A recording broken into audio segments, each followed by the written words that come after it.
नमस्कार, मैं हूं सत्यपाल और आप देख रहे हैं CWB Hindi news.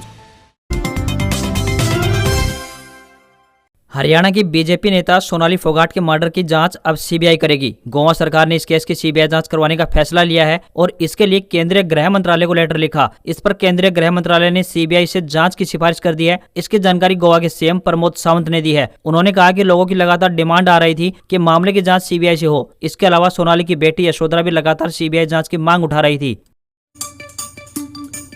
Punjabi singer Sidhu Moosewala murder case में एक और गिरफ्तारी हुई है। पुलिस ने मूसेवाला की रेकी करने वाले गैंगस्टर संदीप केकड़ा के भाई बिट्टू को पकड़ा है। बिट्टू को हरियाणा के डबवाली से गिरफ्तार किया गया है। उस पर मूसेवाला की रेकी करने का भी आरोप लगा है। बिट्टू लॉरेंस के साथ जेल में रह चुका है। सूत्रों के मुताबिक बिट्टू सिंह मूसेवाला की गाड़ी पर ताबड़तोड़ फायरिंग करने वाले शूटरों में से एक प्रियव्रत फौजी के संपर्क में था। दोनों भाई संदीप और बिट्टू लंबे समय से रेकी कर रहे थे। पूर्व मंत्री राव नरेंद्र ने सरकार पर साधा निशाना, बोले मेडिकल कॉलेज में फीस के अलावा बॉन्ड भरना गलत, नियम को ले वापस। हरियाणा के पूर्व स्वास्थ्य मंत्री राव नरेंद्र सिंह ने कहा है कि प्रदेश की भाजपा जसपा सरकार आए दिन एक नया युवा विरोधी फैसला लेने पर उतारू है। सरकारी मेडिकल कॉलेज में 4 लाख रुपए फीस के अलावा बॉन्ड भरने की शर्त का कोई औचित्य नहीं है। अगर इतनी फीस लेनी है तो फिर सरकारी कॉलेजों में दाखिला लेने का क्या फायदा होगा।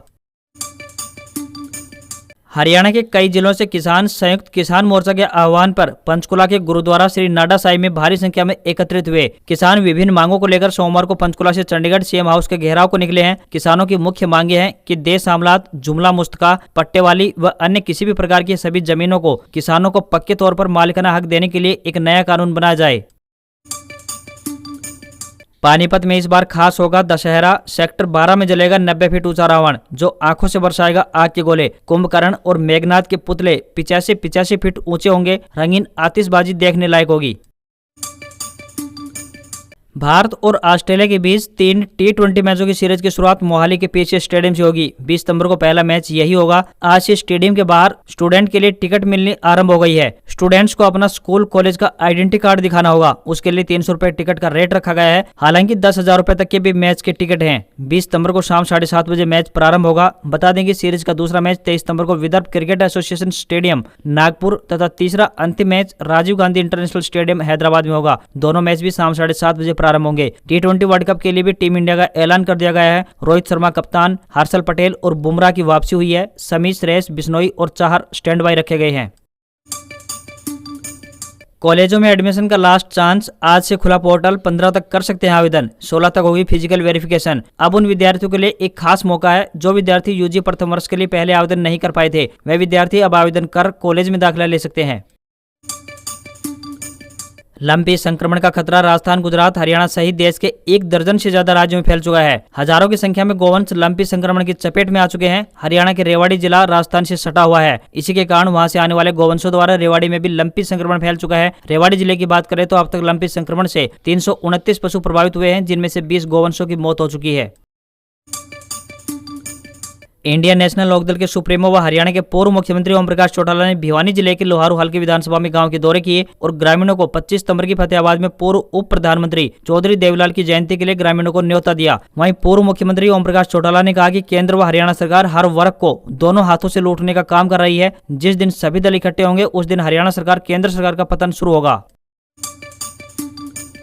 किसानों द्वारा पराली के जलाने से होने वाले प्रदूषण कई सालों से एक बड़ा मुद्दा रहा है। हरियाणा सरकार किसानों की इस समस्या को सुलझाने के लिए भरसक प्रयास करने का दावा करती है। इसमें कोई दो राय नहीं कि हर साल पराली जलाने के मामले में कमी दर्ज हो रही है, लेकिन अभी तक कोई स्थायी समाधान नहीं हो पाया है। धान की फसल पकने को तैयार है, जिसको देखते हुए अंबाला कृषि विभाग जागरूकता अभियान प्रारंभ करने जा रहा है। कृषि विभाग के अधिकारी गाँव-गाँव जाकर किसानों को नुकसान बताते हुए पराली न जलाने के लिए प्रेरित करेंगे। इसके अलावा विभिन्न योजनाओं के तहत किसानों को सब्सिडी पर यंत्र उपलब्ध करवाए जा रहे हैं। औद्योगिक प्रशिक्षण संस्थानों यानी ITI में दाखिले के लिए 13 सितंबर को तीसरी मेरिट लिस्ट जारी की जाएगी। मेरिट लिस्ट में शामिल विद्यार्थियों को संबंधित संस्थानों में जाकर 13 से 15 सितंबर के बीच अपने प्रमाण पत्रों की जांच करानी होगी। इसके बाद विद्यार्थी ऑनलाइन माध्यम से 17 सितंबर तक अपनी फीस जमा करवा पाएंगे। गुरुग्राम से बावल के बीच मेट्रो परिचालन के लिए लोगों को अभी और लंबा इंतजार करना पड़ेगा। प्रदेश में साल 2012 में गुरुग्राम मानेसर धारूहेड़ा बावल तक MRTS प्रोजेक्ट को स्वीकृत किया गया था। पूर्व निर्धारित प्रोजेक्ट के अनुसार वर्ष 2017 में ही इस रूट पर मेट्रो दौड़ जानी चाहिए थी, लेकिन हैरानी की बात यह है कि आज तक एक ईंट भी नहीं लगी है। अफवाह तो यहाँ तक भी उड़ाई जा रही है कि इस प्रोजेक्ट को डिमोडिफाई किया जा सकता है, लेकिन आधिकारिक तौर पर ऐसा कोई नहीं बोल रहा है। कांग्रेस के पूर्व दिग्गज नेता और जम्मू कश्मीर के सीएम रहे गुलाम नबी आजाद ने कहा है कि अब कश्मीर में धारा 370 बहाल नहीं हो सकती। कश्मीरी इसके सपने देखना छोड़ दें। आजाद रविवार को बारामूला में एक रैली को संबोधित कर रहे थे। उन्होंने कश्मीर के स्थानीय नेताओं पर भी हमला बोला। उन्होंने कहा, कश्मीरी भाई बहन इन नेताओं की बातों में न आए, वे कश्मीरियों को अपनी राजनीति के लिए गुमराह कर रहे हैं। मैं आप लोगों को इसके नाम पर न गुमराह करूंगा और नहीं होने दूंगा।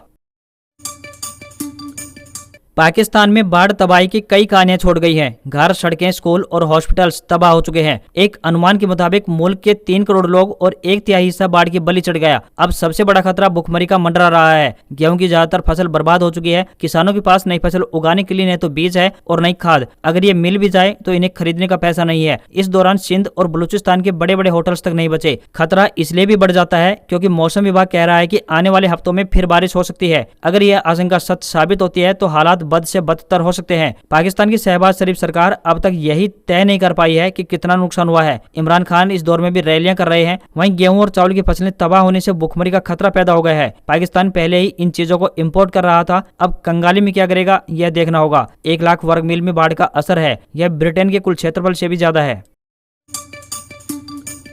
आज सोने में गिरावट और चांदी में तेजी। सोना फिसलकर 50,658 पर आया, चांदी 55,000 के पार निकली। सराफा बाजार में सोना 219 रुपए सस्ता होकर 50,658 पर पहुंच गया है। वहीं चांदी की बात करें तो 376 रुपए महंगी होकर 55,076 रुपए प्रति किलोग्राम पर पहुंच गई है। आज खबरों में बस इतना ही। देखते रहिए CWB हिंदी न्यूज। नमस्कार।